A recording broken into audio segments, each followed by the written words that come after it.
Haleluya. Salam sadar, salam damai, salam toleransi dan damai bagi Indonesia. Dan saya sangat percaya sekali bahwa negara kita ini adalah negara besar dan akan mampu hidup toleransi dan damai tanpa dipengaruhi oleh agama apapun. Termasuk kita serahkan seluruh rakyat Indonesia untuk memilih hidup toleransi dan damai. Kisah Rasul 26 ada judul di ayat 12 sampai ayat 23 itu Paulus menceritakan pertobatan dan panggilannya. Jadi bagaimana dia itu menjadi seorang yang percaya. Pasal 26 ayat 12, dan dalam keadaan demikian ketika aku dengan kuasa penuh dan tugas dari imam-imam kepala sedang dalam perjalanan ke Damsyik.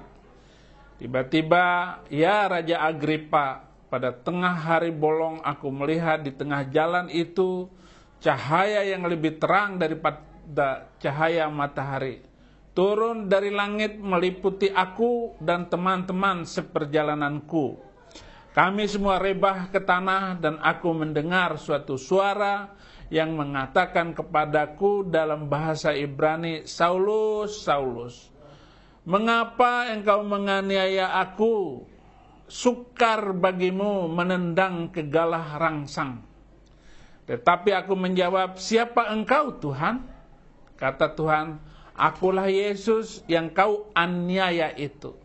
Tetapi sekarang bangunlah dan berdirilah, aku menampakkan diri kepadamu untuk menetapkan engkau menjadi pelayan dan saksi tentang segala sesuatu yang telah kulihat daripadaku dan tentang apa yang akan kuperlihatkan kepadamu nanti.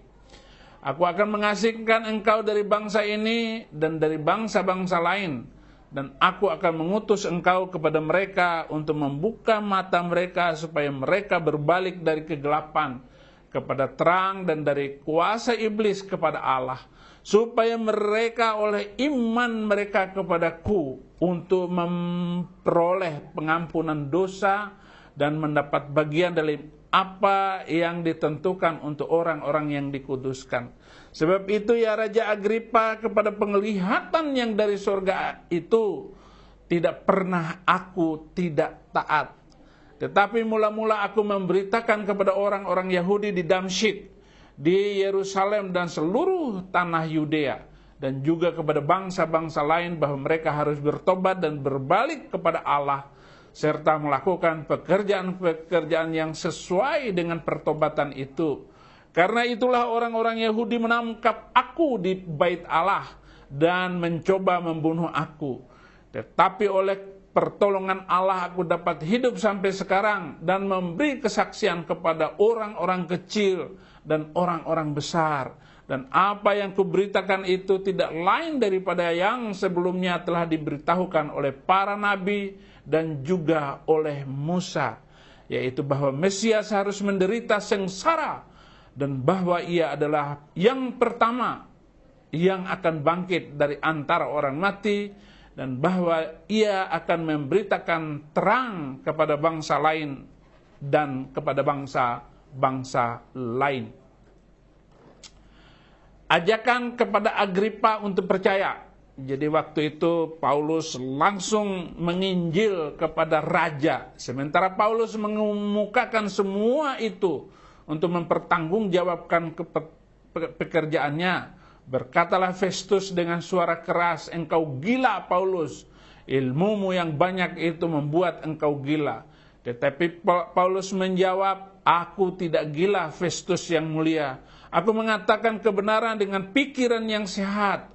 Raja juga tahu tentang segala perkara ini.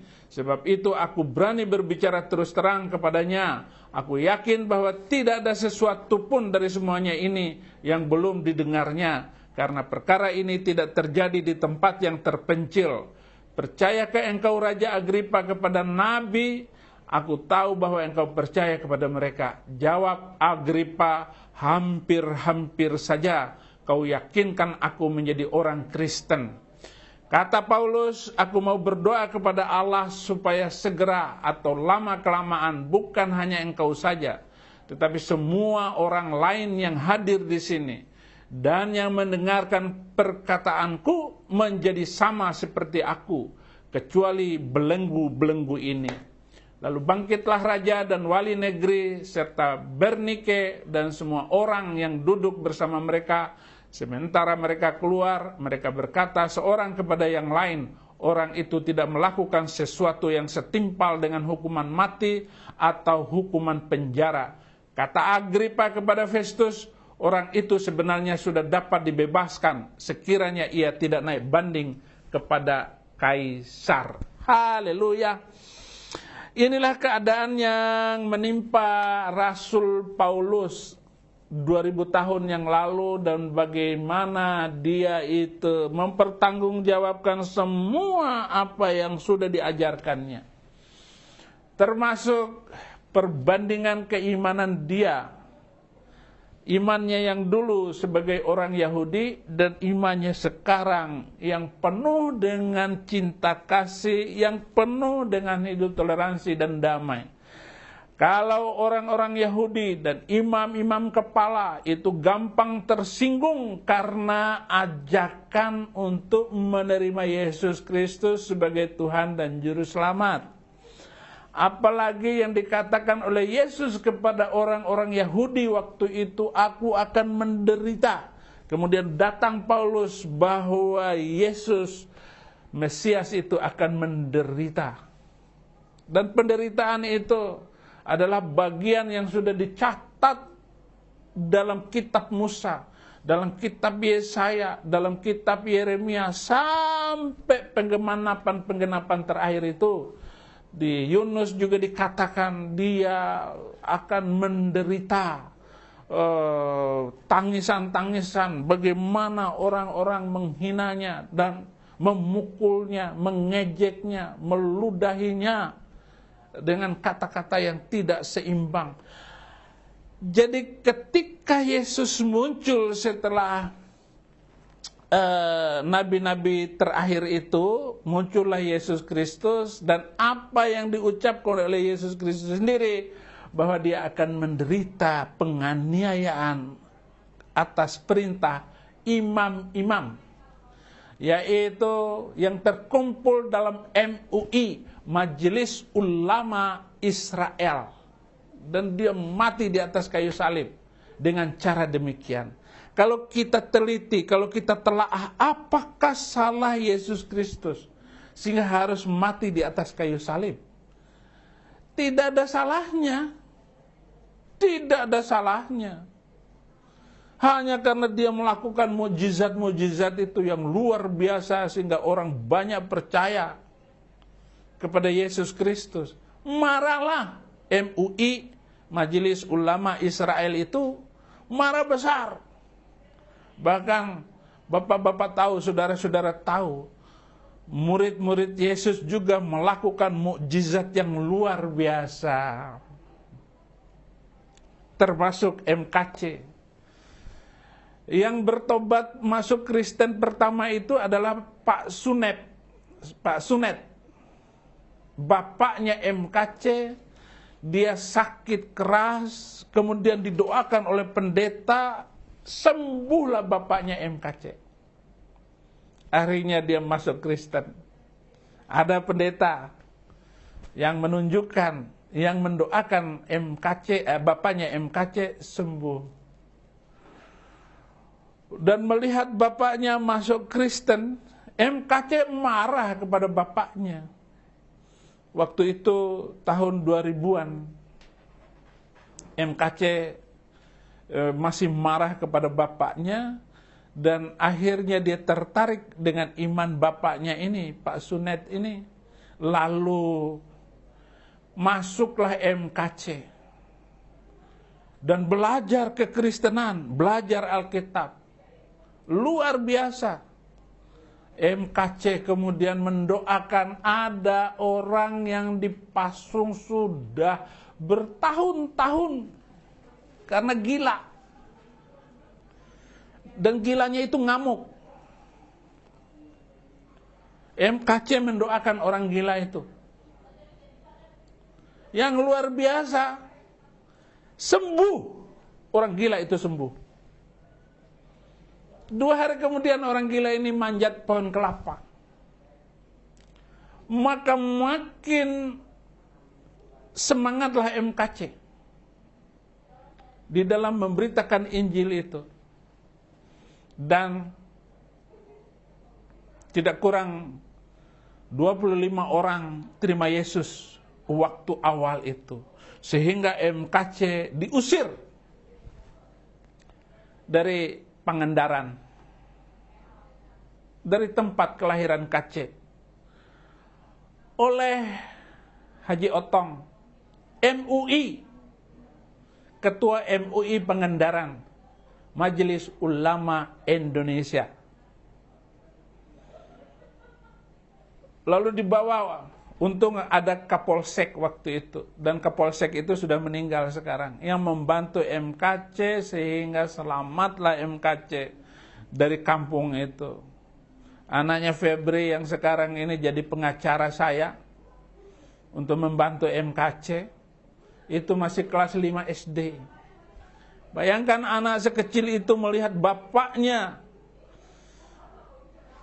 lehernya ditaruh celuruit, pisau, pedang. Miris sekali. Dan anak itu lari tunggang langgang sembunyi dalam koper. Karena takut. Bagaimana seorang anak melihat seperti itu, saudara-saudara? Orang-orang itu yang melakukan, yang mengaku diri, ya, meneriakkan nama Tuhannya ke langit, teriak, apa kabar, apa kabar, gitu. Meneriakkan seperti itu, miris dan sedih, pindah kemana-mana. Bahkan dulu ketika bertemu dengan saya itu MKC, saya anggap dia sepele. Saya menyepelekan dia. Dan belum, ya tentu saja ya belum saya kasih mimbar waktu itu. Karena saya tidak tahu kenal persis MKC ini. Tapi beberapa kali bertemu dengan saya, ya mulai saya percaya dengan dia di dalam pelayanannya. Bahkan anaknya MKC sudah menjadi sopir saya ke Lampung. Saya bawa ke Lampung sedang menginjil. Saya punya tim yang membantu memperbaiki gereja-gereja di pedalaman Lampung sana untuk membantu mereka.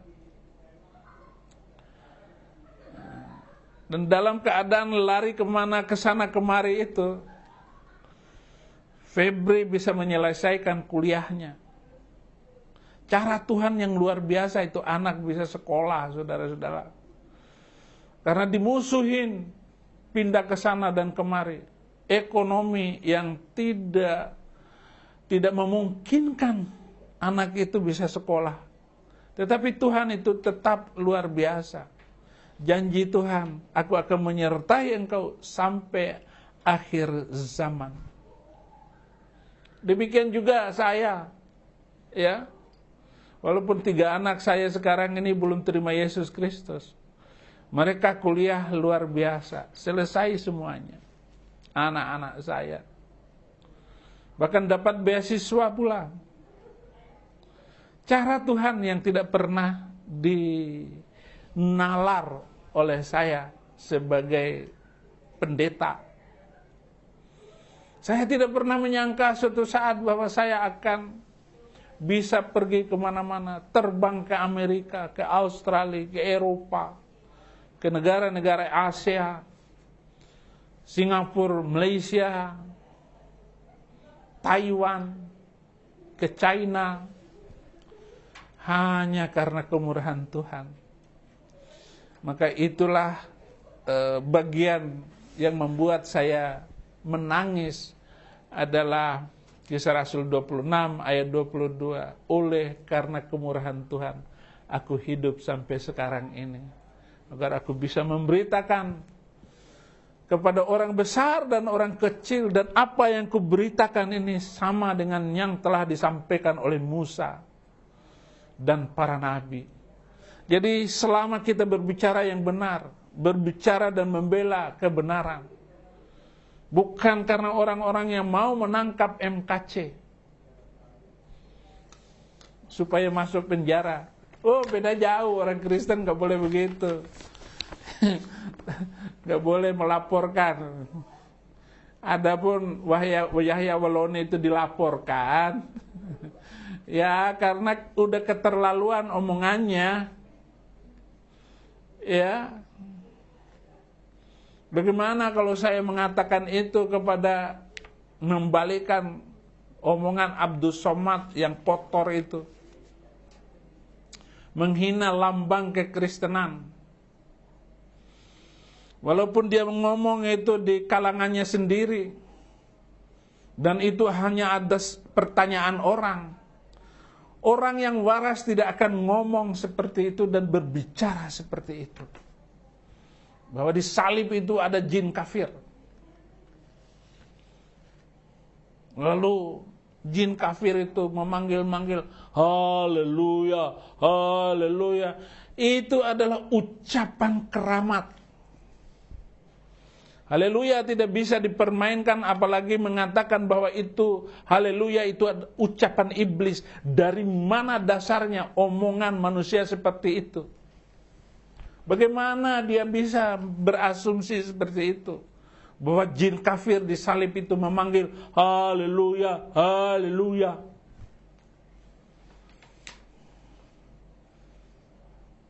Saya bukan mau menangkap Abdus Somad. Enggak, itu maksudnya Kapolri. Enggak ada urusannya dengan itu. Bapak Kapolri kan orang Kristen. Saya bukan mau menangkap Abdus Somad. Enggak ada urusannya Pak Kapolri. Abdus Somad ini membuat video-video itu untuk menjawab tuduhan omongan Abdus Somad. Jadi MKC ini membuat video itu begitu maksudnya. Supaya Abdus Somad ini minta ampun, minta maaf. MKC yang ditangkap. Polisi tidak punya rasa keadilan sama sekali.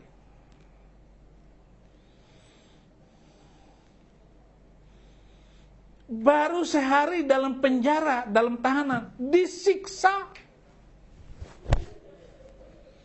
Apa maksudnya itu semua? Baru sampai disiksa.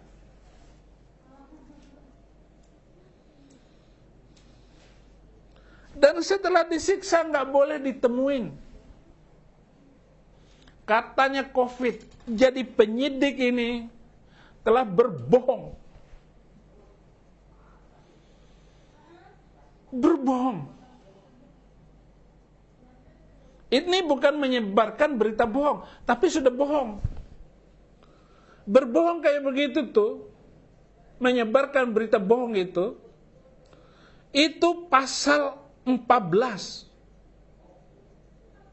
1946 mengeluarkan dan menyebarkan berita bohong kalau MKC ini tidak boleh ditemui karena isolasi mandiri. Nah, saya hanya minta supaya MKC ini dilepas. Bukan menangkap Abdus Somad yang sudah rusak kayak begitu omongannya. Dan tidak ada keinginan supaya Yahya Waloni juga masuk penjara, itu nggak ada. Orang Kristen semuanya tidak ada. Hati nurani saya sebagai pendeta. Biarkan saja Abdus Somad ngomong seperti itu. Menghina salib sebagai lambang kemuliaan hidup. Bahwa orang Kristen itu harus menderita seperti Yesus Kristus menderita. Aku mau serupa dengan Yesus Kristus dalam hidupku. Paulus berkata, apa yang kurang dari penderitaan dari Yesus Kristus itu, biarlah menimpa hidupku. Mengenai seluruh hidup saya. Kata Paulus. Jadi tidak ada alasan kami. Apalagi menangkap Yahya Waloni. Bukan. Saya tidak ingin Yahya Waloni ditangkap. Biarkan saja dia ngomong seperti itu. Biarkan. Tetapi Yahya Waloni ini ditangkap karena satu-satu gitu. Biar imbang gitu. Biar kelihatan adil. Tidak ada keadilan. Penangkapan MKC dengan kaitannya penangkapan Yahya Waloni tidak ada, enggak imbang. Tukar kepala enggak imbang. Karena video MKC itu berkait erat dengan videonya Abdus Somad.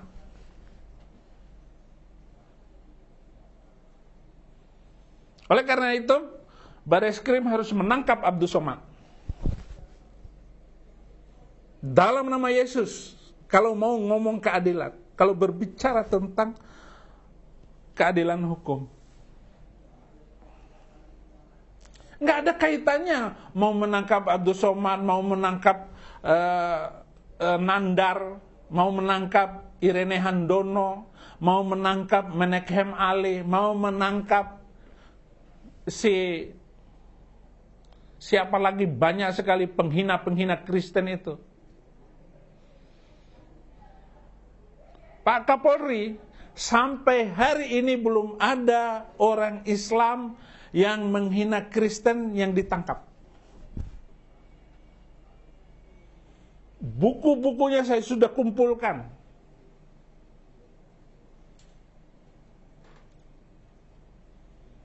Ada lebih 600-an buku. Di mana buku-buku itu sangat menghina kekristenan. Maka saya baru menulis 5 buku untuk membantah omongan-omongan ustadz, kiai, ulama-ulama, para mu'alaf tengi yang menulis atas dasar emosi, atas dasar asumsi. Ini penting saya omongkan, bukan karena rasa benci. Gak usah. Tolong lepaskan MKC.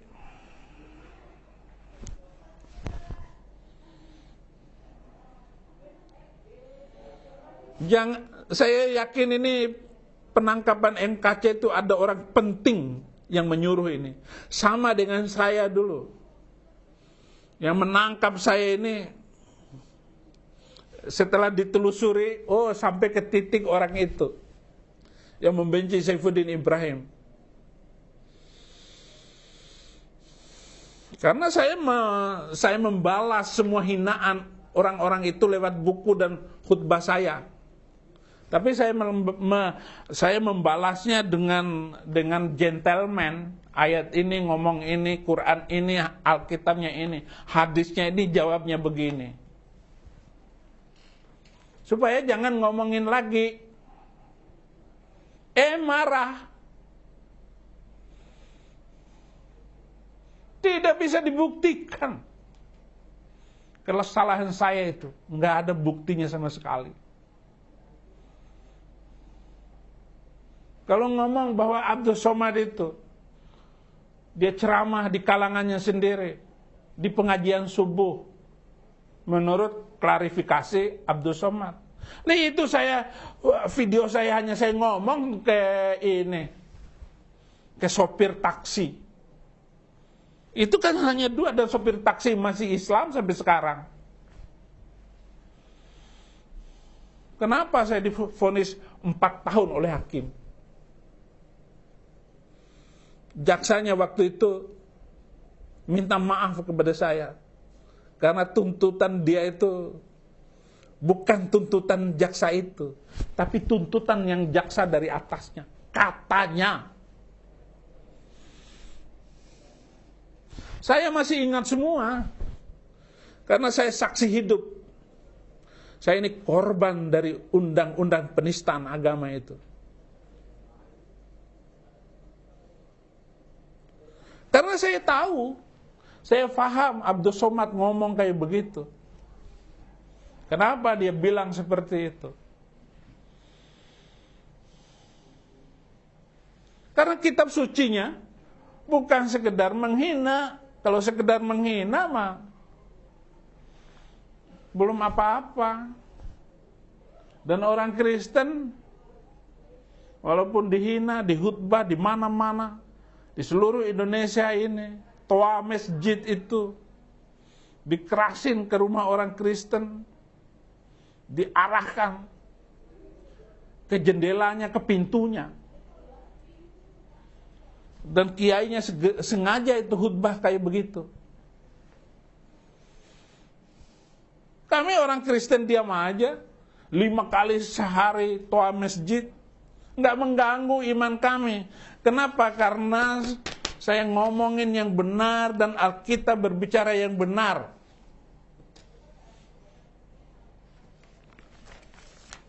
Nah inilah. Kok emosi? Jangan emosi dong. Saya nggak emosi. Saya tahu Abdus Somad ngomong seperti itu, kitab sucinya lebih daripada itu. Jangankan untuk ngomong dan menghina, potong lehernya aja boleh. Untuk di orang Kristen itu boleh dipotong lehernya.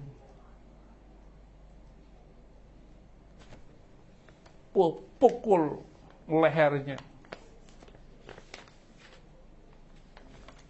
Fadrib unuqah. Pukul lehernya. Ya luar biasa. Menurut ajaran Abdus Somad, ngomong kayak begitu tuh nggak salah. Karena kitab suci juga menyuruh lebih daripada itu.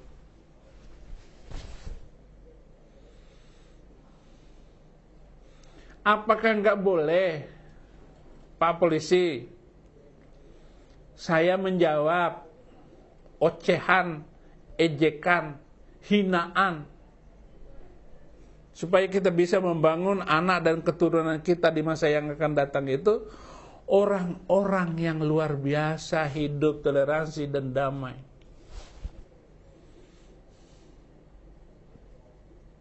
Supaya masa depan kita ini, negara kita ini menjadi negara yang luar biasa. Makanya saya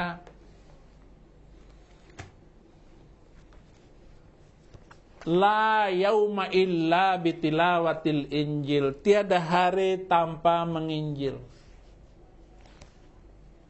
Tiada hari tanpa memberitakan kabar baik. Kabar baik itu adalah Yesus Kristus hidup. Siapa yang menerima Yesus Kristus selamat, ikut Yesus masuk surga. Dan dia akan datang lagi. Dia disalib, mati, bangkit, hidup kembali, akan datang untuk masa kedua kalinya. Menjemput orang-orang soleh, orang-orang yang baik hati. Ya semoga saya termasuk orang yang baik hati.